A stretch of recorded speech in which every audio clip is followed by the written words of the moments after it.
Ibig sabihin, kung sa positive way, ang Diyos, pag binibuild up niya tayo, pag gusto niya tayong itaas, kailangan magsimula ka sa baba. So yung ginamit nating materials ay mahinang klase, di ba? Kasi plastic. Magmula dun sa mahinang klase o materials, pwede tayong makabuo ng isang matatag na pundasyon kapag merong unity, merong humility, and cooperation. So, anong nasa isip nyo kanina, di ba? Ang hirap itayo siya ng mabilisan. Kasi kailangan lang talaga dahan-dahan at matyaga. Yun ang ano doon yung makikita ninyong pangangailangan nyo. May mga bagay kasi na hindi natin makukuha ng mabilisan. Madali. Kaya maglalagay ka talaga ng tiyaga, ng patience. Kasi hindi lahat ng bagay makukuha natin ng mabilis at mapagyayari. Merong prosesong pinagdadaanan.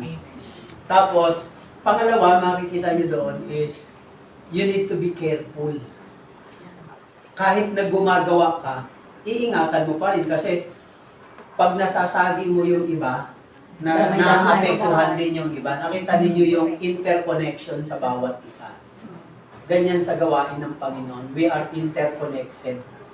Pag nagagalaw natin yung isa at naaapektuhan siya, nasasaktan, nadadamay ang buong community. Kasi interconnected siya. Pag bumagsak yung isa, madadamay yung kabila, babagsak din yun. So interconnected siya. Ibig sabihin, para hindi bumagsak yung iba, ingatan natin yung mga malalapit sa atin para hindi rin mabagsakan yung iba. Ibig sabihin, nasa atin yung pag-iingat. So yun ang pinapakita. Na makikita ninyo yung pressure Yung pressure. Gusto mong magawa yung the best, but you need to be careful. Kailangan yung awareness, yung pagiging careful at awareness para mabuo lamang yung isang bagay. Pag tinignan nyo yan sa atin sa Panginoon, pag binubuo tayo ng Diyos para tayo ay lumago, tumaas, ang Diyos, ang pamamaraan niya, kung minsan, nandoon din sa mga yung malilito ka, matataranta ka, magpipressure ka, yung ganong mga emotion, feelings, na ginagamit yun ng Diyos para mabuo tayo hanggang sa mag-grow tayo. Ang target kasi natin kanina, yung pataasan, kung sino yung mas pataas. Kung sa negative way, pag sinabing pataasan, and that is pride. Pride. Kasi sa Bible, di ba, nung gumawa sila ng Torre ng Babel, binagsak ng Diyos Kasi nagtiwala na sila sa sarili nila Gusto nilang pantayan ng Diyos. Hindi na sila nagtiwala sa Diyos. Nagtiwala sila ng mga tao ng panahon sa Genesis chapter 9 na kaya nila, magagawa nila kahit wala ang Diyos. Ginawa ng Diyos, ginulo yung mga dialect nila, di sila nagkaisa, nagkasundo-sundo, nagkaintindihan sa pag-construct nila ng tower. So gumuho yung tower. Ibig sabihin, kung sa positive way, ang Diyos, pag binibuild up niya tayo, pag gusto niya tayong itaas, kailangan magsimula ka sa baba. Katulad kanina, you cannot go up high unless you go to the base. Ang hindi ka muna mag-uumpisa. Ganyan ang Diyos Bago ka niya pagkatiwalaan, i-bless, pagpalain, bigyan ng isang magandang trabaho, lagi ka niyang iti-train, lagi ka niyang isi-shape, lagi ka niyang iti-train, isi-shape, ipo-form, lagi doon sa pinaka-base. Hanggang sa mamamalayan mo na lang, nakakatanggap ka na ng maraming blessings sa Panginoon. At habang nag-grow ka, lumalago ka, nararamdaman mo yung enjoyment, di ba? Ano yung feeling ng mabuo mo na tumaas? Di ba parang masayahin yung damdamin mo kasi na-reach mo yung top. Ganon din yun sa Diyos. Goal yan ng Diyos ang buhay natin. But you need to be careful. You need to be humble. Mag-umpisa ka talaga sa baba hanggang sa makarating sa taas. Okay? Amen. That's the lesson for us. Yun ang huwag natin kakalimutan. If you want to go high and to enjoy the blessing of the Lord, begins with the valley, begins with the base, with the ground. Diyan mo yung patient, careful, yung awareness hanggang sa tumaas. Pag nawala yung patience, awareness, yung cooperation, unity, hindi ka makaka-expect ng growth and success. Talagang doon nag-uumpisa sa baba. Okay? Balakpakan natin ng Panginoon. Okay, tayo manalangin. Napansin ninyo, napaka-short lang ng ating activity, pero huwag niyong i-underestimate yun, ha? Alam niyo kung bakit? Kumanta, kantahan pa lang, kahit wala sa timing, nakita niyo na. Sa MC pa lang, puspos na. Amen. Kaya din niyo, kasi tandaan niyo, ha?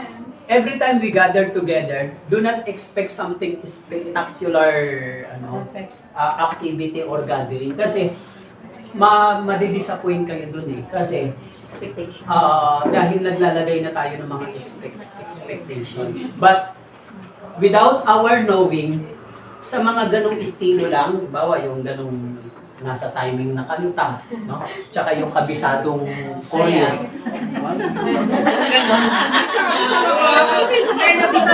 Kasi parang hindi maganda kasi parang kinabisado lang eh.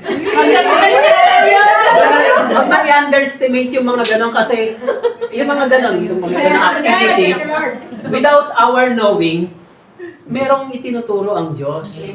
Doon tayo mag-e-expect sa itinuturo ng Diyos, hindi dahil sa yung nangyayari sa paligid. Kasi madidisappoint kayo eh kapag ang focus natin lagi yung sa paligid, sa labas. Hindi. Ang focus natin, ano yung nangyayari sa loob ko? Amen. Ano yung ginagawa nito sa loob ko, sa pangloob ko? May tinuturo ba sa akin ng Panginoon? I have to cooperate, I have to be aware, I have to be conscious, or I have to be humble para ma-form namin ito at ma-enjoy namin yung peak. Yun yung tinuturo ng Diyos eh. Katulad yan, sabihin nyo lang, wala tayong maiasahan. Diba? Wala talaga. Pero ganun pa man, ang saya-saya natin kahit wala sa tempo. Amen. Okay.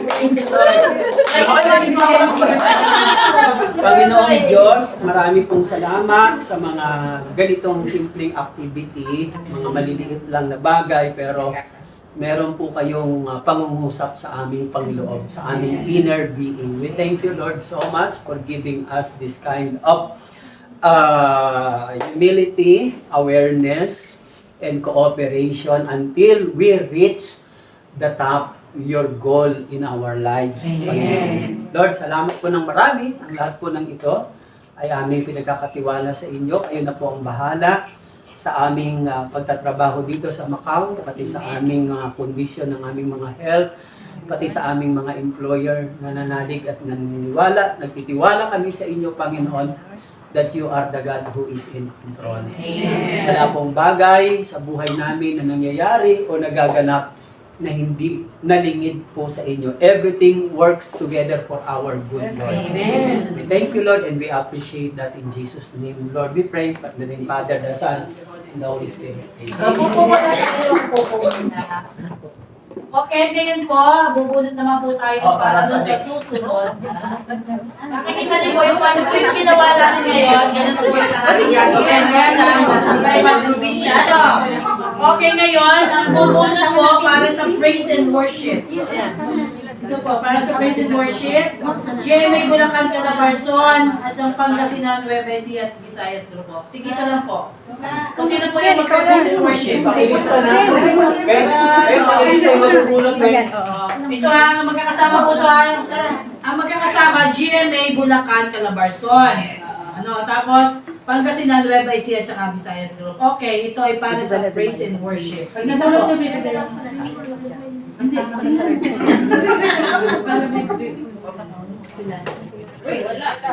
Wala. Wala tayo praise and worship. Kayo, suwag na sila. Ano kayo?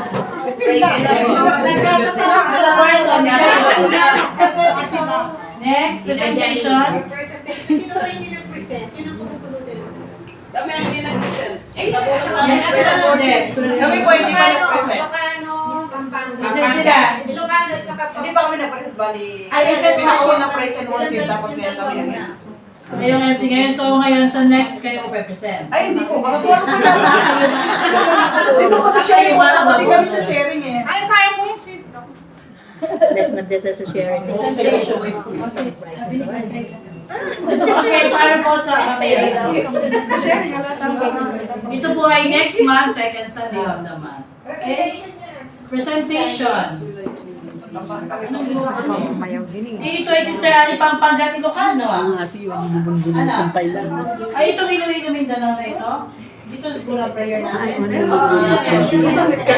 Okay, Ilocano tsaka Pampanga para sa presentation. Wala pa talaga. Okay, easy na po ang presentation. Sharing testimony. Ano ito? Sharing testimony. Kami na lang po yung mag-share. Sige, sino na daw yung presentation no? Sharing po kami.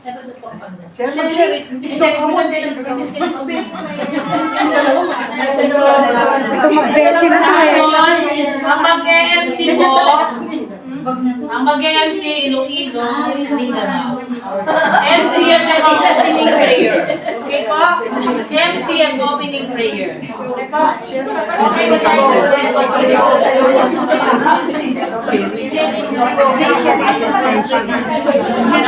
Ano? Ang Pangasinan? So, wala kami? Okay. Next na lang. Oo, muna tayo. Okay.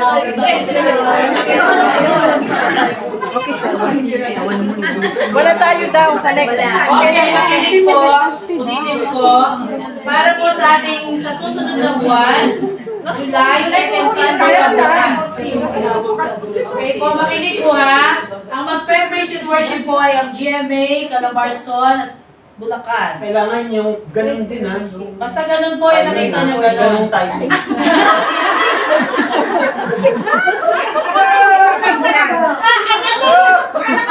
Okay, para sa sharing, Stephanie Pampanga. Tapos ang provincial group presentation ay Ilocano. At ang mag-MC po ay ang mga taga Iloilo at opening prayer. Yay! Ikaw ang niya po ang lahat! Ito ay sa isa lahat!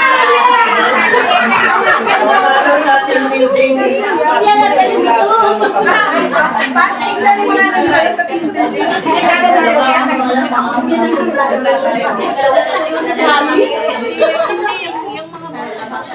Congrats sa ating mga.